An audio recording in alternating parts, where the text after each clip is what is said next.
Kemudian kata Rasulullah, dan setiap langkah kaki yang kamu langkahkan menuju masjid itu sedekah. Antum rumahnya dari masjid berapa kilo, berapa meter, berapa ratus meter? Kalau antum kebanyakan, anak yakin datang ke masjid seringnya pakai mobil atau pakai motor. Padahal yang dianjurkan itu berjalan kaki. Yang dianjurkan itu berjalan kaki. Ada seorang sahabat disebutkan dalam Al-Bazzar, Pak. Dia orang yang paling jauh rumahnya dari masjid, itu sekitar 5 kilo dari masjid. Tapi tidak pernah sekalipun absen dari sholat. Dan dia selalu berjalan kaki. Sampai kemudian ada sahabat lain berkata, kenapa kamu tidak beli kendaraan saja? Di waktu siang kamu gak kepanasan, di waktu malam kamu juga akan terlindung daripada gelapnya malam. Apa kata sahabat ini? Tidak. Aku ingin setiap langkah kakiku itu ditulis oleh Allah Subhanahu wa ta'ala. Itu yang paling utama, tak? Tapi kalau bapak malas, daripada gak ke masjid, mendingan pakai mobil. Kejauhan, malas. Ya daripada malas, mendingan pakai motor aja lah. Itu lebih baik daripada bapak gak sama sekali, kan gitu. Iya.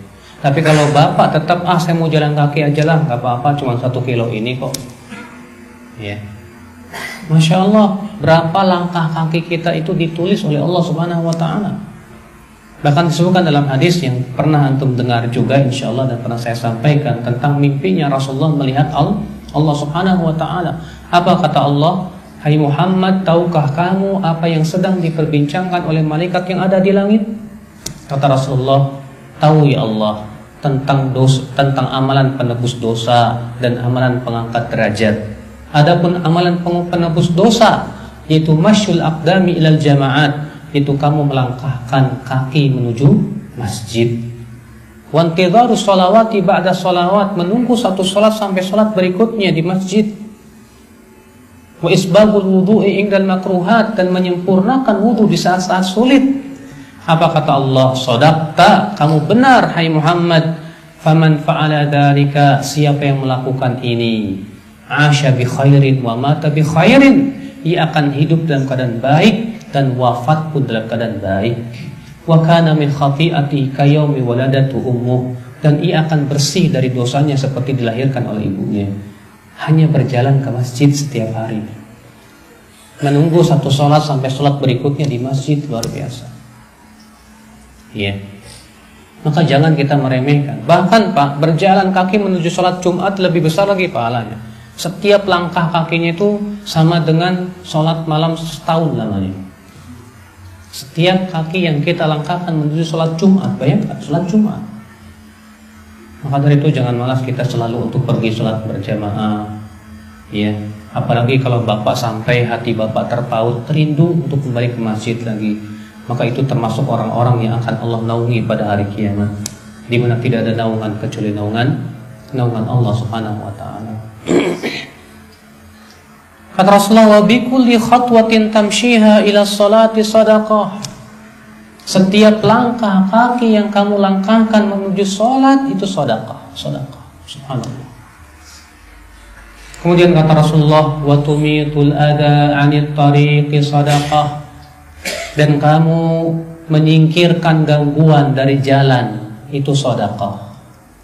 Bapak sedang jalan, kemudian di jalan bapak lihat paku, bapak ambil, disingkirkan, sedekah tuh Pak.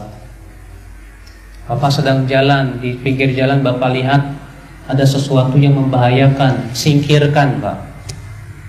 Gak perlu bapak manggil satpam dulu. Pak satpam, itu ada paku di tengah jalan.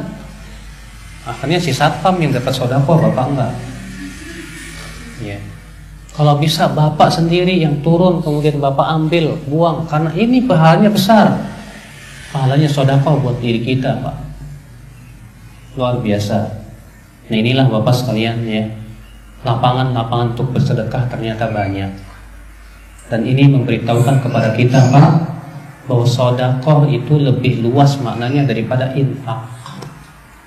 Kalau infak khusus dengan harta, Tapi kalau sedekah tidak sebatas dengan harta, tapi semua perbuatan baik kita kepada orang lain itu sedekah. Seorang istri, apalagi seorang istri lebih banyak biasanya, istri memasakkan buat suami, buat anak, itu sedekah tuh. Istri nyuci buat suami, buat anak, sedekah. Istri ngepel, sedekah. Tapi gimana Ustadz, saya punyanya pembantu. Ya pembantu yang dapat sedekah. Istrinya nggak dapat apa-apa. Ya, makanya dahulu ketika Fatimah minta pembantu ke Rasulullah, Rasulullah nggak mau ngasih. Kenapa Rasulullah nggak mau ngasih? Apakah berarti pembantu tidak boleh? Boleh. Tapi Rasulullah ingin Fatimah lebih banyak lagi pahalanya. Ya. Maka kalau bapak-bapak berkata kepada istrinya, "Ma, kalau kamu lakukan sendiri pahalanya lebih besar loh." Ya, tanpa harus pakai pembantu. Capek Pak. Ya udahlah, ngambil pembantu satu ya nggak masalah. Toh Rasulullah juga punya pembantu, Anas bin Malik dan yang lainnya. Ya pembantu nggak apa-apa.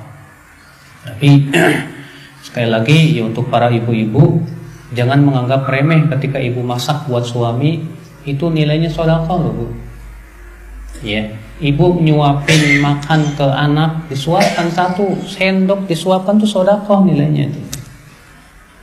Ya, kita ngajarin anak, setiap yang kita ajarkan dan diamalkan oleh anak dapat pahalanya. Kalau dia amalkan sampai besarnya, terus mengalir tuh amalannya. Kita ajarkan dia bacaan Al-Quran ke anak, sedekah buat kita.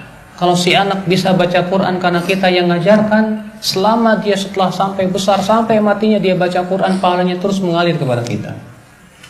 Luar biasa tidak? Luar biasa. Ini kesempatan emas. Jadi sebetulnya peluang untuk mendapatkan pahala banyak.